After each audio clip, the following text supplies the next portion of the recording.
over the next 10 or 20 years, it's pretty well overwhelmingly certain that India will be the fastest growing of the big economies, and it's very big.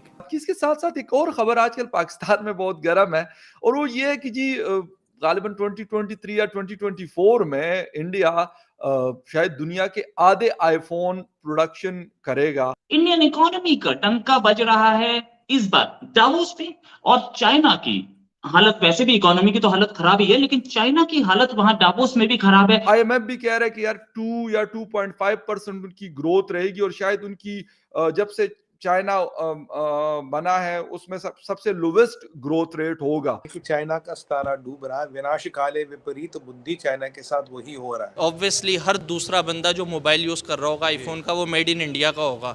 Pakistan में जब use हो रहा होगा तो बहैसियत पाकिस्तानी कैसा लगेगा कि हम भारत में बना हुआ मोबाइल फ़ोन पाकिस्तान में यूज़ कर रहे हैं। जो लोग आए हैं इन्वेस्टर्स या दूसरे इकोनॉमीज आकर के सीधे इंडिया से बात कर रही है, चाइना को कोई ज्यादा भाव देता दिख नहीं रहा है। ये बात मैं नहीं बोल रहा, ये बात CNN में लिखे हुए आर्टिकल, CNN ने आर्टिकल और CNN की रिपोर्ट है। हम देखें तो मतलब लोग जब आसमानों की तरफ देखना शुरू कर देते हैं, सबसे खतरनाक वो वक्त होता है। मुल्क का वजीर आजम कोई भी बन जाए, वो दर दर पर जाकर कर्जे मांगता रहेगा और शर्मिंदा होता रहेगा। अब की बार जो इंटरनेशनल मीडिया ने देखे कि चेंज देखा, चेंज क्या देखा? चाइना के पास कोई जा नहीं रहा, चाइना को कोई पूछ नहीं रहा।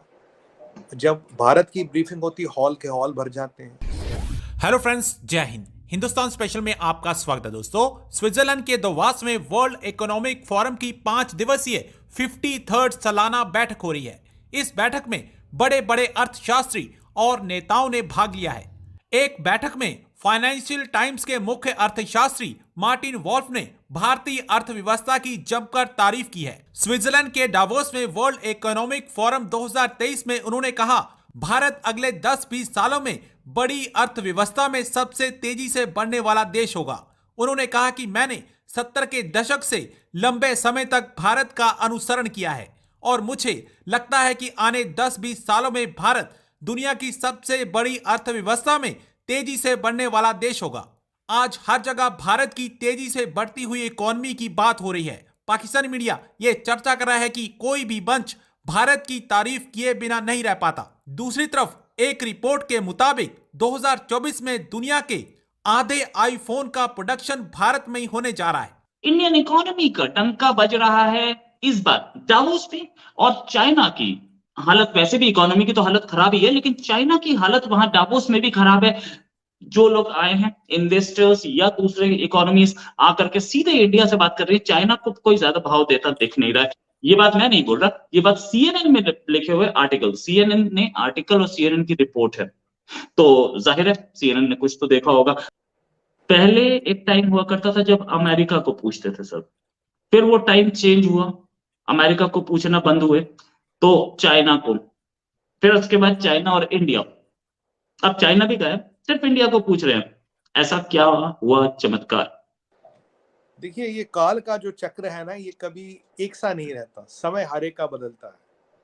और जो हम शुरू से कहते आ रहे हैं कि चाइना का सितारा डूब रहा है, विनाश काले विपरीत बुद्धि चाइना के साथ वही हो रहा है।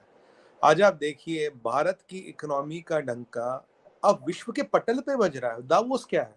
दावोस सबसे बड़ा इकोनॉमिक फोरम है दुनिया का। इससे बड़ा इकोनॉमिक फोरम कहीं है नहीं। बड़े से बड़ा लीडर, बड़े से बड़ा इंडस्ट्रीज, बड़े से बड़ा संतरी मंत्री जो भी है, सब दावोस में मिलेंगे आपको। अब दावोस में जो भारत ने अपने कटआउट्स, होर्डिंग्स लगाए, उस स्तर पे लगाए कि भारत ही भारत चमक रहा है। उसके अलावा हजारों करोड़ के हमने MOU साइन कर लिए। अभी भारत से स्मृति ईरानी जी गई है, ये रेल मंत्री जो है हमारे वो गए हैं, डॉक्टर चंद्रशेखर जो TCS के CEO वो गए हैं, अश्विनी वैष्णव जी गए हैं, रेल मंत्री हमारे। मेरा कहने का मतलब ये है, अब की बार जो इंटरनेशनल मीडिया ने देखे कि चेंज देखा, चेंज क्या देखा? चाइना के पास कोई जा नहीं रहा, चाइना को कोई पूछ नहीं रहा। जब भारत की ब्रीफिंग होती, हॉल के हॉल भर जाते हैं। जब भारत का कोई भी मंत्री, कोई भी बड़ा अधिकारी स्टेटमेंट देता तो पूरा इंटरनेशनल मीडिया कवर करने को आ जाता। आएगा नहीं, क्यों नहीं आएगा? भारत एक ऐसी कंट्री जहाँ रिसेशन नहीं है। भारत एक ऐसी कंट्री है, आज RBI ने कह दिया we will by this year end will be at $3.7 trillion, और आने वाले 2 सालों में हम जर्मनी को पछाड़ देंगे, और आने वाले 5 सालों में will be the 5th largest economy, और 10 सालों में तो हम 10 ट्रिलियन इकोनॉमी पहुंचने के कगार पे हैं। अभी अगर आप देखिए भारत का इकोनॉमिक आउटलुक कम से कम आने वाले 10 सालों में 7, 6, 7, 8% एवरेज 7% होगा। ये किसी का नहीं है। भारत में इन्फ्लेशन करीब 5.6% है जो कंट्रोल में है, राइट। अनएम्प्लॉयमेंट हमारी कंट्रोल में है। हमारे पास फॉरेन एक्सचेंज रिजर्व बढ़ गए हैं। हमारे पास काफ़ी चीज़ें हमने अच्छी कर ली है जो दुनिया में कोई नहीं कर पाया। जिस लेवल का भारत को दावोस में रिस्पॉन्स मिल रहा है वो उसका मतलब ये है कि जो भारत ने अपने जितनी भी साहस दिखाई, जितनी भी अपनी राजनीतिक और कूटनीतिक कुशलता दिखाई, that is all paid up. Mahakal की ऐसी कृपा है, एवरीथिंग हैज पेड अप। मैं आपको बताऊं, देखिए 2-3 चीजें। अब हजारों करोड़ के एमओयू साइन हुए। अब चाइना का इकोनॉमिक आउटलुक तो रोहित भाई अब तो ये ओपन मीडिया में बात है ना, 2.3% है। ये तो मेरा आकलन नहीं, पहले तो आकलन था, अब तो वही आंकड़ा निकल के 2.3% है।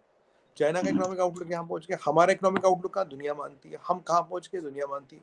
आप गीता गोपीनाथ जी का स्टेटमेंट देखें, जो आईएमएफ की डिप्टी हेड है या चीफ इकोनॉमिस्ट है, उन्होंने भी भारत की पूरी तारीफ की है।